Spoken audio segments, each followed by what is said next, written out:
If I would put those hot pitas right out of the oven next to my desk, they go crazy. So I want to teach you that trick, and I hope you use it.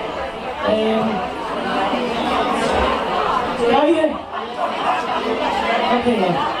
So without further, and her beautiful Pita, I'm very thankful she came. I want to thank Rachel Dorsey for joining me today. Rachel is my spiritual friend. She's my role model. Everything we do, she elevated to a holy thing. And I want to thank you, Rachel, for joining me today. Rachel is hosting, opening her house every week for children, classes. She teaches our girls, our mothers, everything about being Jewish, being close to Hashem. And I couldn't be more proud of have that right to have a girlfriend like that, and I appreciate that. Today we're going to learn to make pita. Pita is bread. Bread is our enemy. That's what they try to teach us with all those diets, but it's not.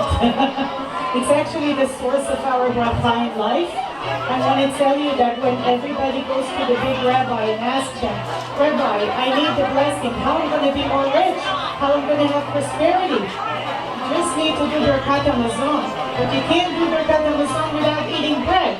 But they're teaching us not to eat bread because it makes us fat and not healthy. But it's not true. It's all about how much. Pita bread is probably the most, maybe has the least amount of calories in terms of bread. And you don't have to eat 10 of them, even though when they come from the oven you want to do that. Just self-control, do the blessing, and it's all going to be great. How much is the blessing? Yes, yes. It's kazait. I will show you. It's probably this amount. But did you guys see how beautiful this food is? Yes. Thank you, Miriam. Yes, so if we can start the oven, where's Kinneret? Kinneret, come start my oven. I have a special treat today. My kids came to see me. It's so funny. I usually go to see them. What? You can do it whole feet, you can do it spelt. I use regular, basic. That's what I'm going to show today. And I already made everything. We're just going to see. We have the recipe ready. 4 and 4.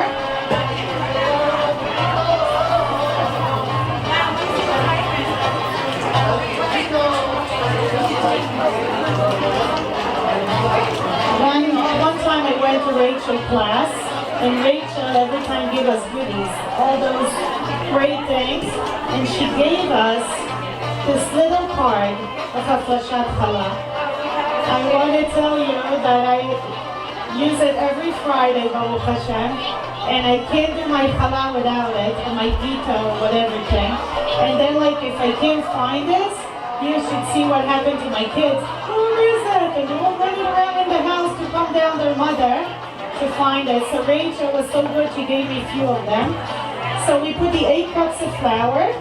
We use some salt, but when we mix yeast with the dough, we have to make sure that the salt won't touch the yeast before we start. So we make like a little,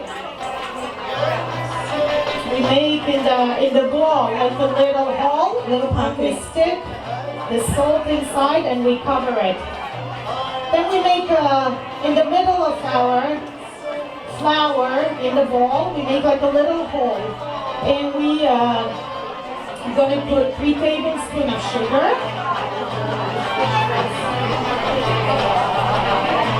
and a 1/4 cup of oil.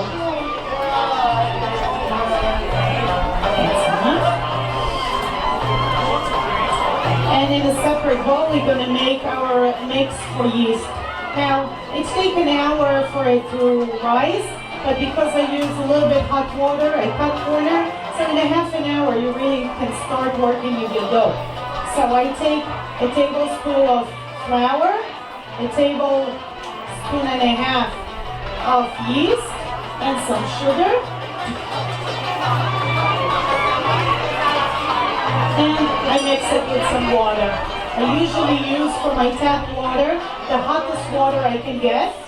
So it's not boiling, so it's not destroying my yeast, but it makes it rise really, really fast.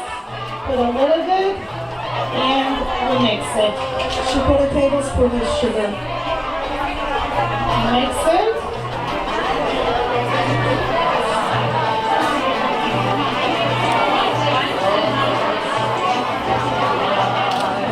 And then I let it rise. If I use the hot water, it rises really fast. Like by the time I wash my hand or I clean my counter, it's already overflowing.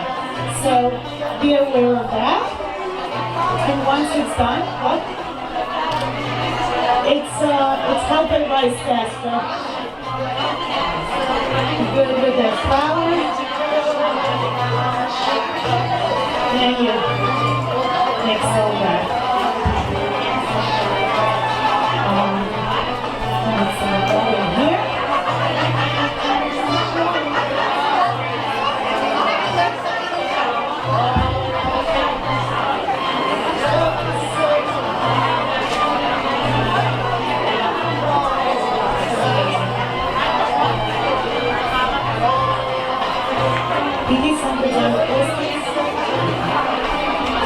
You will see it bubbling in a minute. I would like to let Rachel to talk a few minutes about the Fashat Challah. It's unbelievable. It's the secret of all our celebration in life. It's a mitzvah for women. And I would like Rachel to talk about it for a minute until my yeast will take the rise enough. I apologize, that was a surprise for me to talk about Fashat Challah, but thank you for the honor, and may in this hope we all see Yeshuot, especially for all the sick people, and for the young, the old, and each one of you. We can gather here and say Amen when we're going to say the Fashat Challah, and it's for somebody who needs a zivug, and for Parnasah Tova, for Yeshuot, for all of us, Amen. There is a few opportunity for women. Actually, it's a gift from Hashem that He gave us, and many of us, unfortunately, we develop a culture that we don't want to spend time in the kitchen, or bread turned to be like our enemy, we're avoiding bread. But actually, when we do the Fashat Challah, Sharei Shamayim open to us, and Hashem is waiting for our plea, for our tefillot, for all what we need and ask, and every word and every meaning in our tefillot is answered. There are 3 times that it's given to us in Adlakat Nirot, Fashat Challah, and in the time of mikveh. So may Hashem, really, we take this opportunity to use it more often and ask for ourselves, ask for our family, and ask for Kol Klal Am Yisrael. It's ready? Yep. Yes. By the way, Dorit, her home is the home of Avraham Avinu, and many times she proved all of us that in 15 minutes she can serve you a meal with, I call it the genie kitchen. And this is how they were exactly our grandmothers, our great-grandmothers. The source of happiness in the home and blessing came from the kitchen. And may Hashem really return in our lives that we learn to love the kitchen to give to our kids. And from the kitchen will come all the brachot. And one of them is the bread. And believe me, the kids love bread, the husband loves bread. And we learn to eat bread in the right portion. But we should not miss really this opportunity when we bless on the Fashat Challah, and thank you for this food. Go ahead. Her pita is delicious. Steve liked it. Dr. Gorsi. I'm going to turn now the mixer on the lowest setting. It has only the little salt, has the flour, the yeast, the oil, and the sugar. I'm going to start it. You can do it with your hands too. She likes to do it. Nina. I love the Old-fashioned. but it's, sometimes you just want to throw something and press the button, no? That's awesome. So I use that.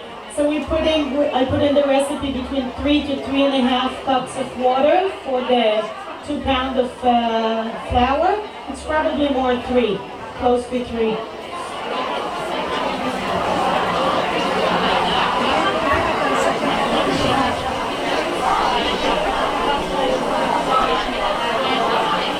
We add the water gradually. I have to tell you about Dorit. Whatever she said, she's incredible.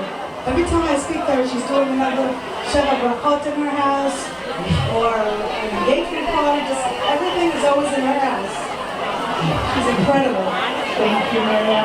This is not my house, this is the house of Hashem. I have a friend, this very, very sweet girl. She told me that. She said, this is not our house. She's speaking French a little bit. This is the house of Hashem. And she's so right. Nothing belongs to us. We take nothing with us up there. Only our mitzvot, only our good deeds, only our good name. That's it. So we will have to work hard to do it. It's very easy. Look at this beautiful house, this beautiful place. Look what a beautiful mitzvah has been doing here every year. They're hosting, they open their house, they're working so hard. How beautiful is that? It's not worth anything if we keep it to ourselves. Everything is for us to give to Hashem, to our Jewish people, our fellow human beings. Just be good people, try to do good. But I'm surrounded with so many good ones. I have Cindy Ann to be here, that every other day she's open her house, and Friendship Lane is full of friends. We have Rachel Dorsey, we have everybody here, it's crazy. And me coming from the home bakery, Ronit's Chesed is unbelievable. She's really another role model. We are so blessed in this community. Everywhere we look, there is better and better people. And every time you see the Chesed, you said, wow, I'm humble, I'm so small, I do nothing compared to all those amazing people. Cindy, I love you.